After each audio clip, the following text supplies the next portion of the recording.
Nunod sa kakusog sa uwan, mga frontline offices sa Lapu-Lapu City nangasudlan og tubig. Silungan meron din sa report.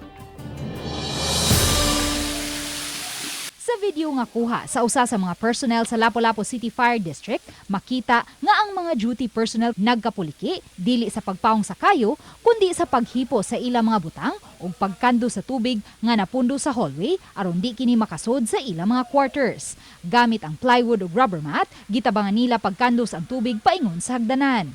Sa pagsusi sa RTV Balitang Bisdak sa Lapu-Lapu City Fire District, dayag pa ang mga napundong tubig sa pipila ka bahin sa second floor.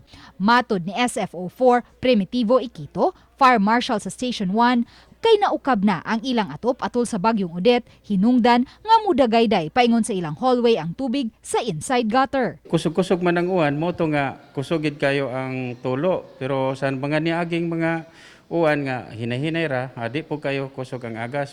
Grabe gid ang agas kay dako naman kayo ang kuan dia nang nakuha bitaw nga atop. Ang Lapu-Lapu City Fire District, CTMS ug DRRMO parehong migamit sa samang building nga iya sa lokal nga kagamhanan. Busa dili makapagawas og pondo ang BFP aron sa pagpaayom-ayom niini. Ug kay nag-okupar sila sa samang building lang, pareho usab nga nasinati sa ubang mga frontline offices matag higayon nga mubunok ang kusog nga uwan.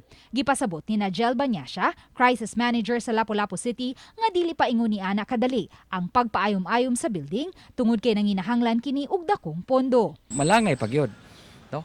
Ako ganing tanawan ni ang repair ani nga next year pag ni ang total repair. O ang mabuhat nato ayom-ayom lang mo nang hangyo na to ang taga fire nga kung kwan do na mo yung mga kwan diha fans kamo lang say ayom-ayom sa ilang kwan kadili man sa sila ra ang kwan ang matanan man mo'y na apektuhan. Uban ni Philip Patricio ug Rod Prado, Luan Marondina, Balitang Bisdak.